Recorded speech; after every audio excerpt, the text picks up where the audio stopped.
Olá, minhas amigas, olá, meus amigos, bem-vindos a mais uma preleção do Centro Espírita Allan Kardec na modalidade virtual. Nós vamos iniciar a nossa atividade de hoje fazendo a nossa prece para darmos prosseguimento à nossa preleção. Então, elevando os nossos pensamentos a Deus, nosso Pai, a Jesus, nosso Mestre e amigo maior, aos bons amigos da espiritualidade, vamos rogar neste momento que sejamos tomados de muita paz, de muita harmonia, que estejamos a partir deste momento de mente e coração abertos para receber os ensinamentos do plano maior, que possamos assimilar esse conhecimento, trazendo para o nosso íntimo e permitindo que as nossas atitudes sejam cada dia melhores. Fica conosco Jesus, hoje e sempre.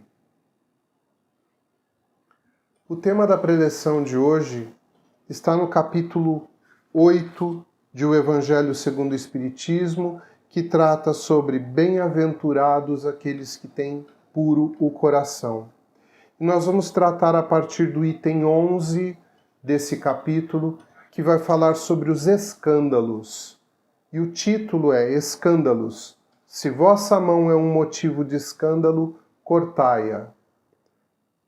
Então, no Evangelho de Mateus, capítulo 18, versículos de 6 a 11, nós vamos encontrar o seguinte trecho.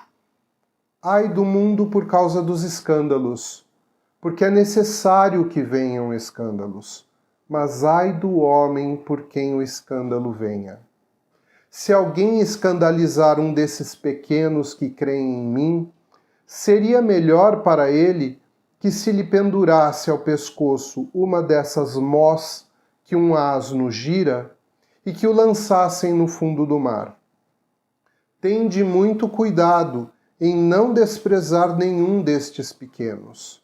Eu vos declaro que no céu seus anjos veem sem cessar a face de meu Pai que está nos céus, porque o Filho do Homem veio salvar o que estava perdido. Se vossa mão ou vosso pé vos é um motivo de escândalo, cortai-os e os atirai longe de vós. É bem melhor para vós que entreis na vida não tendo um pé ou uma só mão, do que terdes dois e serdes lançados no fogo eterno. E se vosso olho vos é motivo de escândalo, arrancai-o e o lançai longe de vós. É melhor para vós que entreis na vida não tendo senão um olho, que terdes os dois e serdes precipitados no fogo do inferno. Como eu mencionei, esse trecho está em São Mateus, capítulo 18, versículos de 6 a 11. Escândalos, num sentido muito vulgar que nós costumamos atribuir, se trata de uma gritaria, de uma euforia provocada por causa de alguma atitude que fere os nossos hábitos, que fere as nossas regras, que fere a nossa ética. Então, de alguma forma, nos habituamos, no senso comum, a tratar os escândalos como uma gritaria, como alguém que vem e fala muito alto, é ofensivo, ou fala coisas que são ofensivas, e dessa forma passamos a classificar o escândalo mais do que como uma atitude específica que pode provocar o mal a alguém, mas um alarde muito grande. E Jesus, ele trata, segundo o texto do Evangelho de Mateus, ele diz, ai do homem por quem o escândalo venha. Se alguém escandalizar um desses pequenos que creem em mim, seria melhor que lhe pendurasse no pescoço uma dessas mós que um asno gira e o lançasse ao fundo do mar. Quando Jesus se refere nesse momento ao escândalo, ele não está falando necessariamente da gritaria, mas ele está falando da ofensa, do mal que pode ser provocado a uma outra pessoa e que o que precede esse mal, que é o julgamento, que é o preconceito, que é aquilo que diz para mim que alguma pessoa precisa ser alvo do meu escândalo, aquilo que precede é o mal que habita em nossos corações. Toda vez que nós nos sentimos motivados a fazer um escândalo, ainda bem que a maioria de nós não o faz, né? Mas quando nos sentimos motivados a isso, algo que antecedeu a esse escândalo, de certa forma, é algo que habita em nós. E para isso foi exercido um julgamento. Então Jesus fala desses pequenos que creem nele sendo alvo de escândalo, né? Então era quando as pessoas de sua época, vendo os seguidores de Jesus e percebendo entre os seguidores de Jesus as pessoas doentes, as pessoas maltrapilhas, as pessoas de moral duvidosa na época, que eram os pequenos que seguiam e que estavam tentando mudar as suas vidas, quando alguém os escandalizava, Jesus os protegia. Inclusive, por várias vezes, Jesus mencionou que ele não veio para salvar aquele que já estava salvo. Ele veio para aqueles que eram os necessitados. Esses são os pequeninos que o seguiam. Muito bem.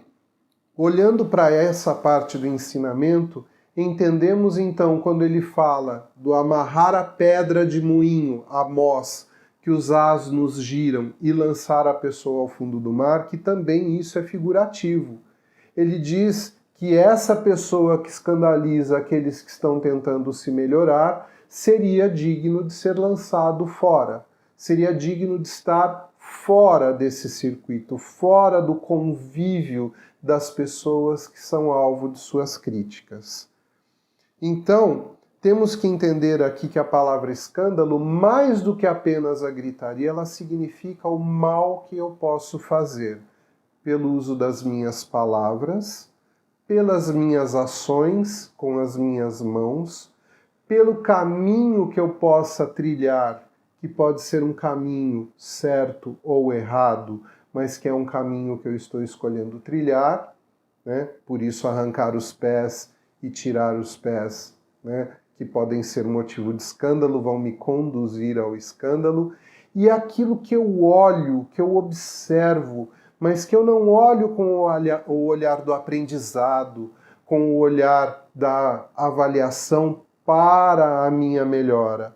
É o olhar do julgamento, o olhar que coloca em mim o direito de criticar o outro. Jesus também nos ensinou a respeito desse olhar, quando ele diz, né, que a gente costuma perceber o cisco no olho do outro, mas não vê a trave que está na frente do nosso. Então é esse escândalo, é quando o nosso corpo é posto a serviço de algo que vai prejudicar a outrem. Esse é o verdadeiro escândalo. Mas aí tem uma frase aí que diz, né, ai do mundo por causa dos escândalos, porém é necessário que tenham escândalos. Então o nosso mundo ainda sofre muito com a maldade das pessoas. As pessoas utilizam das suas ações, da sua condução, do seu olhar, da sua fala, da sua maledicência para prejudicar os outros. Então, ai do mundo por causa dos escândalos. Ainda vivemos um mundo de expiação e provas por conta dos escândalos, porque as pessoas ainda não conseguiram se livrar desse mau hábito, dessa forma de agir no relacionamento com o outro. Porém, ele ao mesmo tempo diz que é necessário que venham os escândalos. Mas por que será que ele diz que é necessário que venham os escândalos? Porque nós precisamos de um alarme para as nossas atitudes. Tudo que nós realizamos, tudo que nós fazemos, constitui de alguma forma um efeito.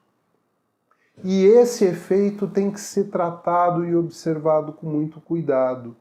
Quando acontece o que a gente está chamando de um escândalo, ou quando uma de minhas atitudes é resultado do mal para alguém, nesse momento é necessário que seja tocado um alarme, que alguém denuncie o que está acontecendo de errado, que alguém fale o erro que eu estou cometendo, para que eu tenha a oportunidade de corrigir aquilo, para que o grupo em torno do que está acontecendo fique alerta em relação ao que está acontecendo e que um mal maior possa ser evitado. Então, quando ele fala da necessidade dos escândalos, é nesse aspecto, é nesse ponto que está sendo tratada essa situação. É necessário para que possamos fazer a nossa autoanálise, a nossa autoavaliação a respeito das nossas atitudes e do como estamos lidando com o nosso próximo, como estamos agindo em relação ao nosso próximo. Muito interessante pensarmos, dentro desse contexto, da questão das nossas atitudes, do quanto muitas vezes o escândalo vem, ele surge, ele acontece no seio de uma família, por exemplo, e depois disso, aparentemente, o orgulho dessa família, o orgulho desse grupo, dessas pessoas, termina sendo preservado. Acaba que para aquelas pessoas nada de fato aconteceu e cai no esquecimento todo o mal que foi produzido a alguém. Vamos dar um exemplo prático sobre isso? É quando um indivíduo na família rompe muitas vezes um modus operandi, uma forma de atuação, uma atitude ou uma cultura da família que é considerada importante, e aí logo em seguida a isso, essa família expulsa, trata mal, execra o indivíduo da família. Muitas vezes essa pessoa entra numa profunda solidão, numa profunda tristeza, numa depressão, né? Rompe laços, a família rompe laços, e aí aparentemente o orgulho, a tradição foi preservada. Porém, uma pessoa saiu profundamente ferida disso tudo. Então esse é um exemplo de um escândalo que resulta em algo ruim. Diferente de você pegar uma pessoa que está agindo inadequadamente ou indevidamente de acordo com os seus preceitos, com os seus conceitos, e chamar para uma conversa. Mas a gente tem que entender também que vivemos um mundo de diversidade, que dentro de microgrupos a gente já encontra uma grande diversidade de ideias, de conceitos, de atuação, e que isso requer da nossa parte, da parte de todas as pessoas envolvidas, isso requer respeito. É necessário desenvolver um respeito ao outro. Por isso que Jesus fala, se alguém escandalizar um desses pequenos que creem em mim, seria melhor que fosse retirado de perto dessas pessoas. Não aquele que está sendo julgado, aquele que está escandalizando, aquele que está atuando no sentido de prejudicar, de ofender o pequenino ou aquele que está agindo diferente. Então nós temos que colocar a nossa mão na consciência muitas vezes em que achamos que nós detemos aquilo que está certo e julgamos os outros que consideramos que estão fazendo errado. Temos que tomar muito esse cuidado. Porém, o nosso planeta ainda é um mundo muito diverso, inclusive no que diz respeito ao que é bom e ao que é mal.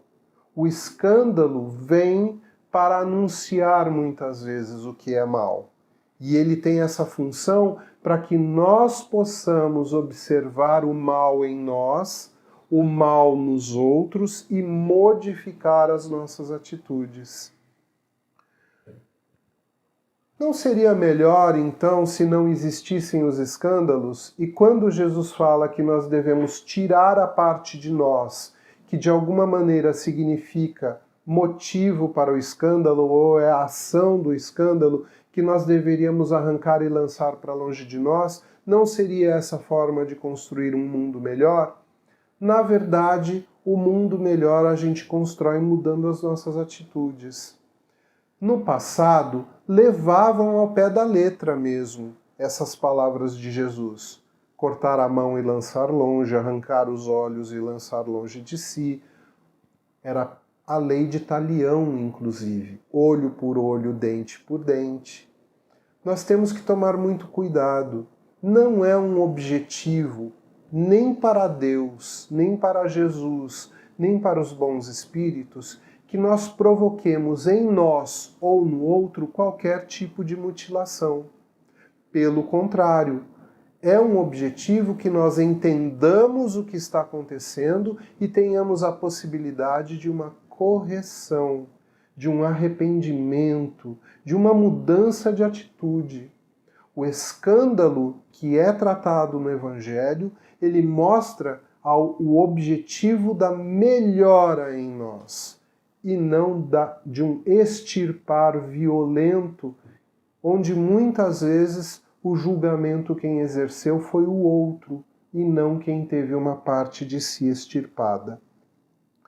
Nós desejamos muito que o nosso mundo se torne um mundo melhor, um mundo onde haja mais bondade, onde haja mais fraternidade, onde as pessoas se ajudem, mas o primeiro caminho para que a gente consiga fazer isso é abdicando do mal em nós. E se em algum momento o mal em nós vier à tona e for anunciado, que é o que nós chamamos de escândalo, que possa ser tratado, possa ser melhorado, né? Quando no trecho Jesus diz, mas ai daquele por quem venha o escândalo, ele está chamando a atenção para que tenhamos esse lugar, esse critério, essa atenção mesmo sobre as nossas atitudes. Que muitas vezes a gente acha que pode apontar o dedo sobre os outros ou agir sobre os outros de qualquer maneira, e não podemos. Na doutrina espírita, nós vamos observar ainda ao longo desse capítulo do Evangelho a explicação de que nas vidas sucessivas nós vamos de alguma forma espiar, corrigir, reavaliar as nossas atitudes, todas elas, e especialmente aquelas que signifiquem de alguma maneira um maltratar, um mal cuidar, um mal relacionar-se com o outro. De alguma forma teremos que revisar isso, repassar isso, muitas vezes até com os mesmos atores presentes numa cena parecida, porém com novos personagens. Hoje eu sou pai, amanhã eu posso ser filho daquela pessoa que eu mesmo prejudiquei, que eu mesmo atuei de forma rude, ríspida, violenta. Então, esse ensinamento está no Evangelho quando ele fala, ai daquele por quem o escândalo venha, porque ele vai ter que reparar o mal que foi feito. Ai daquele que comete a maldade, ele terá que reparar essa maldade. Então é muito interessante esse trecho aqui do Evangelho, tratando disso e o quanto muitas vezes a nossa compreensão fica distorcida, entendendo que nós seremos portadores de um pecado. Na doutrina espírita não há pecado. O entendimento que temos é que cometemos erros, podemos inclusive usar do mal que habita em nós ainda, né? Provocar alguma maldade, mas que o objetivo maior é que a gente consiga tirar o mal de nós, extirpar o mal que existe ainda de fundo e que muitas vezes nos conduz para atitudes que nós mesmos nos arrependemos depois. Então é essa atenção. E o arrependimento é fundamental, claro. O arrependimento é aquele que nos ajuda a tomar uma atitude para uma encarnação futura, muitas vezes, dizendo, eu não quero que tenha esse mal em mim, essa possibilidade de eu repetir esse erro.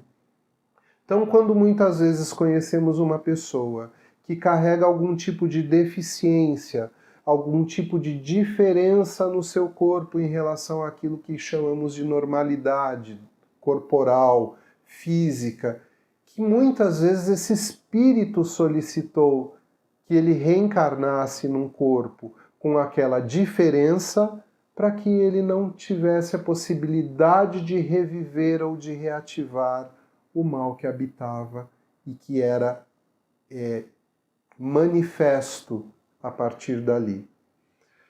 Então nós vamos chegando aqui no tópico 20, né, do Evangelho no capítulo 8, dizendo assim: bem-aventurados aqueles que têm os olhos fechados.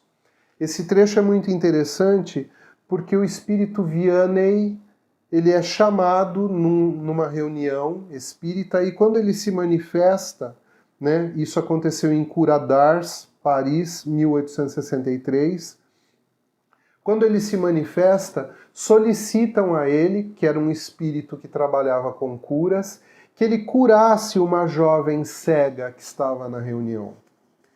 E aí ele dá um ensinamento maravilhoso, falando que muitas vezes as pessoas sentem, sim, uma profunda tristeza, um profundo pesar pela perda do órgão que lhe serve para ver, obviamente, para se manifestar, para receber impressões do mundo, para aprender coisas do mundo, mas ele fala do silêncio da alma, do contato da alma com a espiritualidade, muitas vezes quando os olhos se fecham para o mundo externo.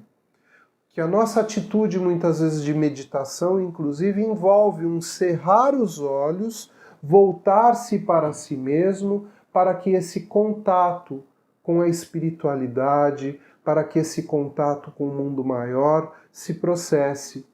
Vianney fala que muitas dessas pessoas que perdem a visão do mundo terreno ganham a visão do mundo espiritual. Conseguem ter impressões do mundo espiritual que as pessoas que têm os olhos abertos não conseguem ter. Explica ainda para a jovem cega que estava na reunião que talvez aquilo que estava acontecendo com ela fosse um pedido dela mesma para não recair num erro do passado. Então, tão importante essa nossa percepção de que quando tratamos dos escândalos e que às vezes sofremos alguma perda no nosso corpo, que isso está ligado a vidas passadas. Isso está ligado a momentos do nosso passado em que ferimos alguém, em que maltratamos alguém. Uma pessoa que no passado foi um feitor numa fazenda e que batia, açoitava os escravos, ele pode renascer numa próxima encarnação com uma dificuldade motora, para que ele não repita o erro. Se ele fazia aquilo com prazer, ele maltratava uma outra pessoa com prazer, ele certamente terá que resgatar isso. Ele certamente era portador de uma atitude escandalosa e ele terá, de alguma forma, que melhorar-se nesse aspecto. E muitas vezes essa melhora vem a partir do reconhecimento do mal que foi feito e de um pedido para que isso não se repita, para que isso não aconteça mais, não suceda mais. Essa tomada de consciência é o que o Evangelho nos chama. É para isso que o Evangelho nos sacode, nos chacoalha nesse capítulo, porque muitas vezes a gente não consegue entender exatamente que história é essa do escândalo, né? O que significa esse alarme? Quando um alarme toca é para chamar a nossa atenção. Esse é o alarme tocando e chamando a nossa atenção para o mal que possamos executar em relação ao outro. E eu quero repetir nesses momentos finais da nossa conversa aqui, né, que nós podemos prejudicar o outro com as nossas palavras, faladas ou escritas. Que precisamos pensar muito antes de postar qualquer coisa criticando alguém numa rede social. que precisamos pensar muito antes de expor alguém numa reunião pública, numa reunião social, num grupo de amigos. Com as nossas palavras podemos destruir alguém. Com as nossas mãos podemos matar, podemos maltratar, podemos machucar alguém. Temos que colocar sempre o nosso pensamento em alerta em relação aos nossos impulsos para as nossas atitudes, para as nossas ações. As nossas escolhas, os caminhos que seguimos na nossa vida, aquilo que escolhemos também podem ser motivo de escândalo para nós mesmos. Precisamos sempre refletir muito, claramente, fortemente naquilo que significam as nossas escolhas. E tudo isso são atitudes ligadas ao nosso desejo, à nossa vontade, às nossas crenças, à nossa cultura, e temos que entender que dentro da evolução planetária, da evolução da sociedade, algumas coisas mudam apesar da nossa cultura, apesar das nossas crenças e dos nossos valores. Algumas coisas se modificam. Então eu entendo que esse capítulo 8 do Evangelho segundo o Espiritismo nos traz esse alerta, esse alarme, para que prestemos atenção nos nossos pensamentos, nas nossas atitudes, nas nossas escolhas, principalmente quando elas serão dirigidas ou envolverão uma outra pessoa que nós chamamos do nosso próximo. Que nós não sejamos escolhidos para ter uma pedra amarrada no nosso pescoço e sermos lançados ao fundo do mar. Que nós possamos estar ao lado de Jesus, ouvindo seus ensinamentos e entendendo cada vez mais as suas lições, para que possamos ser dignos de ser chamados instrumentos desse nosso Mestre tão amado. Então agora, para encerrar a nossa preleção de hoje, eu convido a todos para uma vibração. Então vamos mais uma vez elevar o nosso pensamento, agradecendo infinitamente a Jesus por todos os ensinamentos que nos deixou. Que nós tenhamos o coração apto para acolher a cada um deles e mais ainda para colocá-los em prática. E vamos exercitar um pouquinho disso neste momento, vibrando em favor daqueles que sofrem. Vibramos por aqueles irmãos que estão nas ruas, que não têm um teto, não têm um lar, muitas vezes não têm o alimento, não têm o agasalho, que eles possam encontrar sempre mãos amigas, mãos caridosas em seus caminhos, que os ajudem na superação dessas dificuldades. Pedimos por aqueles que também estão nas ruas e que estão hoje envolvidos na drogadição, na marginalidade, que eles tenham o amparo, a proteção dos amigos espirituais e que uma sementinha desta nossa vibração possa ser plantado em suas mentes, que em algum momento eles possam superar essa dificuldade, superar esse momento de suas vidas. Vibramos também por aqueles irmãos que estão nos asilos, que estão nos orfanatos, nas creches, que possam também contar com abnegados trabalhadores dessas instituições, lhes dando carinho, orientação, cuidado, e que também eles se sintam nesse momento abraçados, pertencentes a essa família espiritual que todos nós somos. Pedimos, Senhor, pelos irmãozinhos que estão nos hospitais ou que estão vivendo doenças em seus próprios lares. Que a cura do espírito se processe e que o seu corpo seja apenas um reflexo daquilo que precisa aprender ainda. Que isso seja acolhido com calma, com resignação, com resiliência. Pedimos pelos nossos irmãos que estão nas cadeias, nos presídios, para que aproveitem desse momento de suas vidas para ressignificar seus valores, suas atitudes, e que eles possam, ao retornar ao convívio social, voltar com uma nova atitude. Pedimos, Senhor, pelo Centro Espírita Allan Kardec, pelos seus departamentos e núcleos, por todos os seus trabalhadores, que tenhamos sempre forte em nós a intenção, a fé, a força para o bem e para a caridade. E pedimos, Senhor, agora, por uma pessoa do nosso pensamento, do nosso convívio, do nosso coração, que precisa nesse momento deste nosso carinho, deste nosso desejo no bem, que ela receba os melhores fluidos destinados a ela.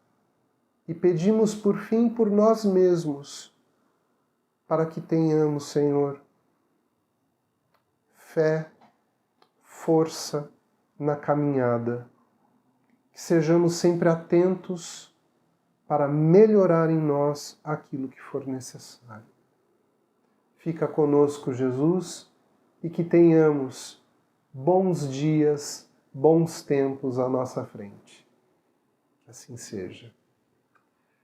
Minha gratidão imensa a todas e a todos, e nos vemos em próximas preleções.